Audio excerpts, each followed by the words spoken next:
country is going through a very strong phase of reform. And this reform is taking a very bold and hard decision. For example, you might be hearing from home now in the last few days about fuel prices. But can we help it? Can we develop? You use their good roads, say, you see electricity being constant, you see water supply being constant and running, and you see their good schools. And we say we want to hand over Ibadan without staying to our children. What is the critical path to get us there? If we cannot take hard, painful decisions to pave the way for that country that is so blessed, so talented, so many of you talents here speaking Chinese and all, their language.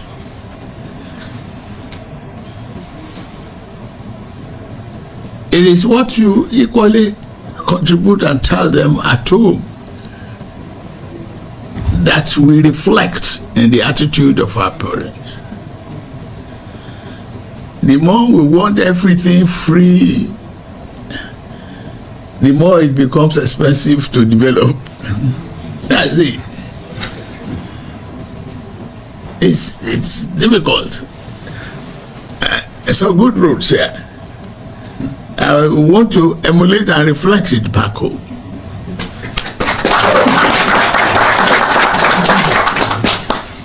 I want our children to be in good schools, not in tattered huts and dilapidated classrooms. You make teaching interesting and make business flourish. One economic action leads to another. It is in your hand to build our nation. Now is to provide the leadership that is necessary, and I'm committed to that. It's not all about politics. If you are afraid of taking the hard decision when it is time to do it, you probably will not be able to build a national consensus any day, anytime. So take action when it is necessary. We will do that. I promise you good governance. We are focused, and I have a very good team, I believe. So, to represent us is in your heart, it's in your mind, it is in your character. So it's in your hand to elevate Nigerians. We are not competing with any other nation. We are just part of a continent that is promising and is, forward-looking. And all I can promise you is good governance. And this team will not fail you, will not let you down.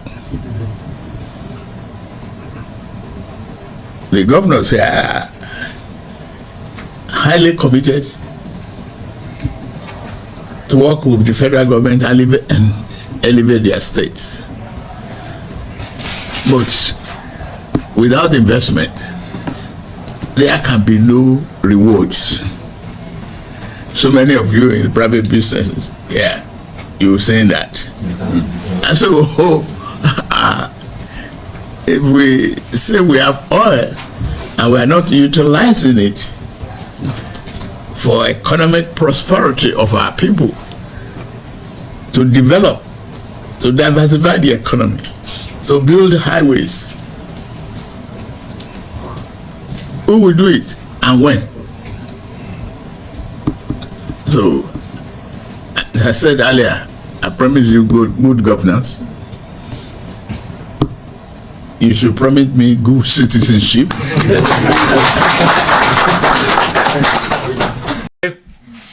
I cry for this country. I sorry for this country. Do you know why? Listen carefully.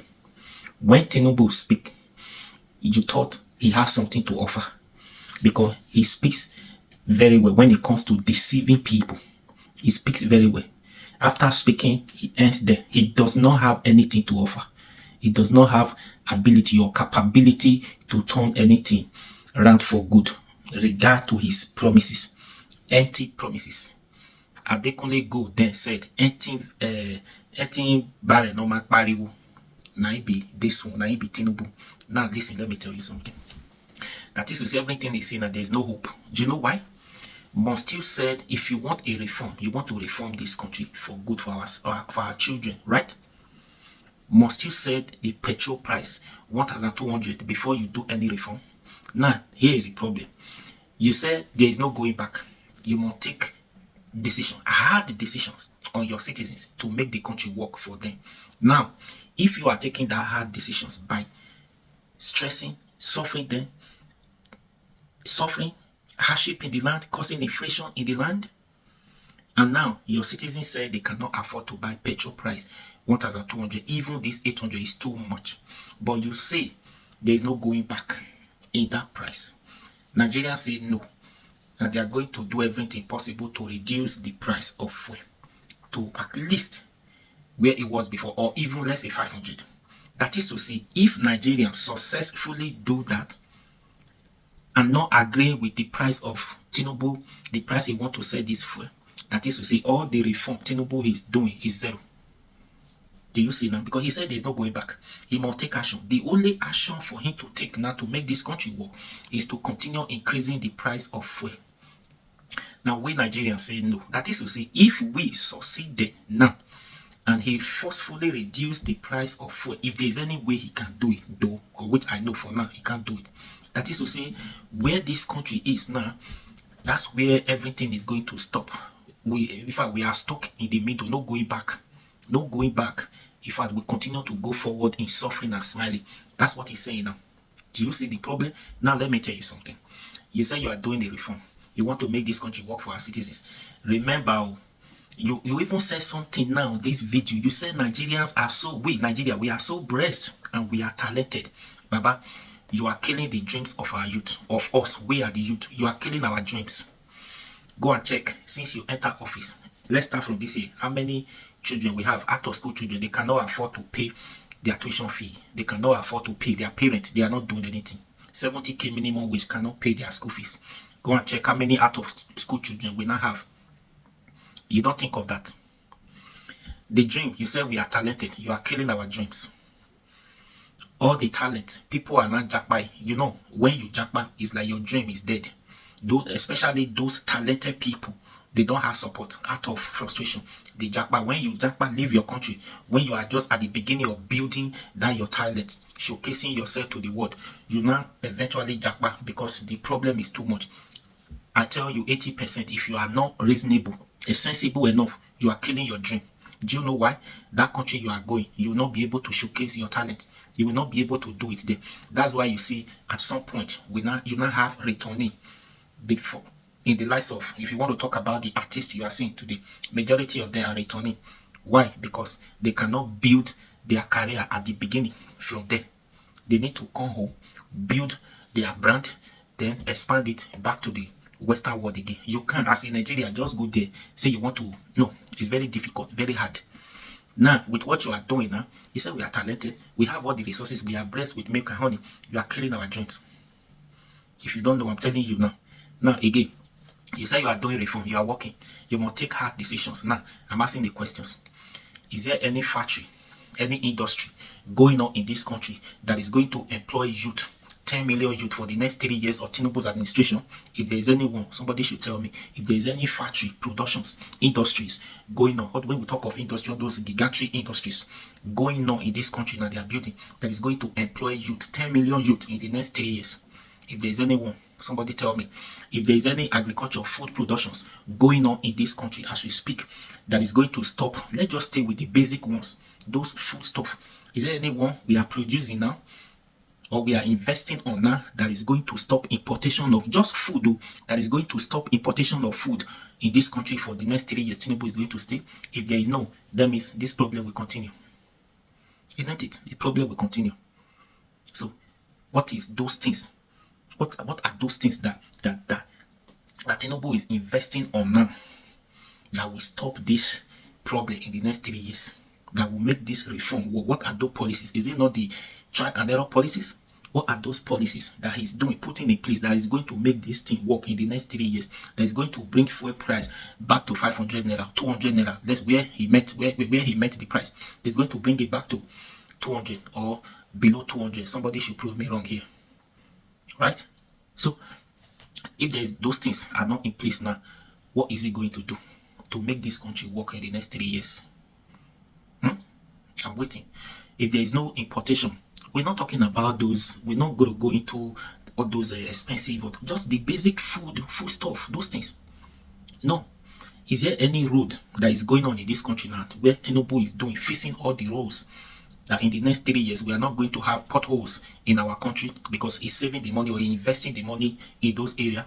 I'm not saying, aside from the one they said they're doing, highway Calabar stuff, they even stop, or wait, I don't know, right? Which other one? Is there light in your area?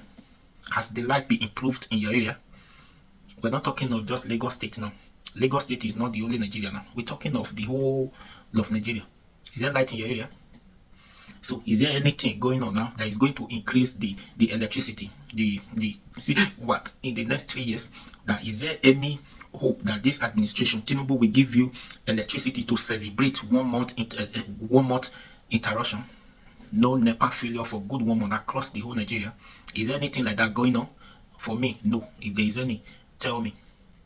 So if those things, I looked around, I looked everywhere. I'm not saying all those things. Anything that is going to stop, this hardship for the next 3 years, that is going to bring back petrol price to where it was. Now, you're talking of, like I said, children. A lot of people are out of school. Which school? Okay. Is there any good schools? Are they building good schools in your area? Or in terms of schools, is there any new schools they are building in your area that is going to, or is there any hope that we are going to have free education in the next 3 years in this administration that is going to bring people back to school again? No, I'm not seeing anything like that. Is there any good healthcare hospitals going on across Nigeria that is going to, let's say, when you talk of hospital, that is going to have all those facilities equipped with those expensive, or those facilities that we are nobody, anything, what type of sickness is anybody, will not take them out of this country? They will treat them here in Nigeria. Is there anything like that going on? No. We can go on and on and on. So Tinubu is very good when it comes to speaking. He speaks to deceive people, but after he ends there, he does not have the ability, the capability, economic sense to turn things around. And he's being surrounded with past governors, past ministers who could not do well in their state. Those people that has issue of money laundering, a lot of this. I said it before. All the ministers, Tinubu ministers, the ex-governor and whatever, they are only here with Tinubu to teach the other ones who are not being into government before. They are only there to teach them how to steal money, go away, steal money successfully, know how to make things work, know how to make the system work. That's it. Anyways, I'll stop here for today. So please, if today is your first time coming across this, follow my page now. And please subscribe to my YouTube channel now. I'll be your guy, run out for me.